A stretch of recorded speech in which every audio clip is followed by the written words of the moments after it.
we received a large amount of submissions, resulting in over 6,000 of indicators that has to be reviewed. And of course, that takes time. You have the floor. You are still with us? Yes, thank you very much. Thank you, Chair. I extend my heartfelt thanks to the Secretariat, the experts for their tremendous work in a very short period, going through 5,000 indicators, and also the Government of Egypt for hosting this essential work program. On behalf of the local government and municipal authorities constituency, we're deeply grateful to participate in this critical dialogue. As we stand now today at the front of climate emergency, we witness the collapse of social ecological systems, cultures and practices. And now more than ever, I think our collective action is urgent. So on behalf of the local government and municipal authorities constituency, I want to emphasize the critical need to include local and subnational governments in the UAE Belém work program. As we know, local and subnational governments are at the forefront of implementing adaptation measures and monitoring their effectiveness.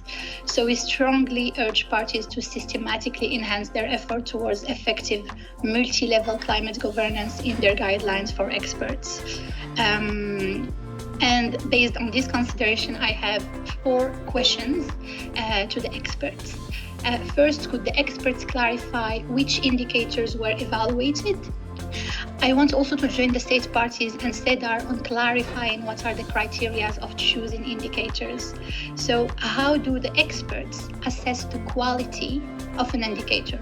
How do you say this indicator actually can lead us to successful adaptation or can lead us to maladaptation? I want to emphasize that the IPCC IR6 has highlighted the growing issue of maladaptation, where actions can actually increase vulnerability and reduce adaptive capacity and resilience.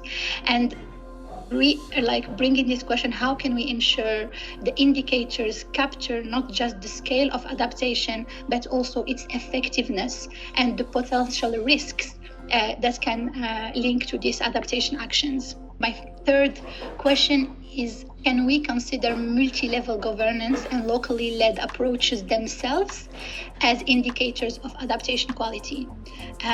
There is more and more consensus today within the scientific community that integration of scientific knowledge, indigenous knowledge, and local knowledge is key to just and equitable adaptation actions. And lastly, my last question is about who is responsible for monitoring adaptation through these indicators, because the active participation of diverse stakeholders, including local governments and municipal authorities, is critical when talking about adaptation. So how can experts ensure through their work that the voices and perspective of all these actors are reflected in the choice of the indicators along their implementation and monitoring process? Thank you very much.